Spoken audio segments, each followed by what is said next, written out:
你咋的？你咋的？你咋的？中扫踢胯骨轴子，前撤定闪避。中扫是十分凶猛，主要攻击对手肋部的腿法。像波球这样的高手，甚至可以直接踢断八角束。所以范德彪很机智地提前采用前撤定的方式，从而缓解马大帅扫踢的伤害。就管不了，你再踢我一下，你再踢我一下。像这种要求，我这辈子都没见过。马大帅有求必应，海拉尔甩腿。扫踢前垫一下步，会让这连续扫踢更具有穿透力，从而增幅其攻击伤害。马大帅这个扫踢威力太强，范德彪已经不敢再应接，所以采用迂回游走方式规避其伤害。范德彪同时用出成名绝技鹰爪功、鹰爪挠。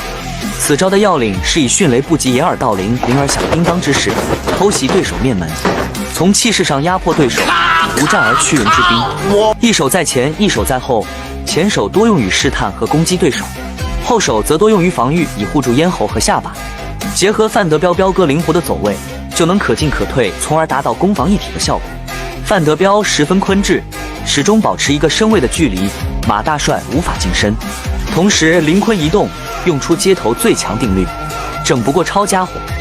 马大帅见范德彪手拿绝世好剑不太好对付，佯装撤退，用出火影里最强绝招嘴遁，忽悠范德彪扔掉了这绝世好树叉子。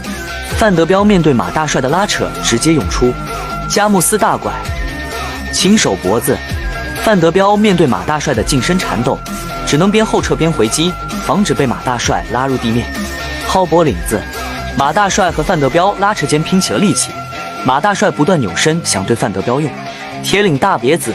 大别子从字面意思就能看出来，简单讲就是用胳膊肘搂住对手脖子，使劲往前抡，同时用脚绊住对手。东北话是用脚别住对手，所以叫大别子。奈何马大帅力量不够，对于摔跤来说，范德彪的体重也更占优势，马大帅反而差一点被范德彪大别子摔倒。牡丹江羊头，要不是这棵小树正好挡住了，估计范德彪这一撞就把马大帅撞躺下了。范德彪为了防摔，用出了不动如山的绝技。你老是不倒我就不倒。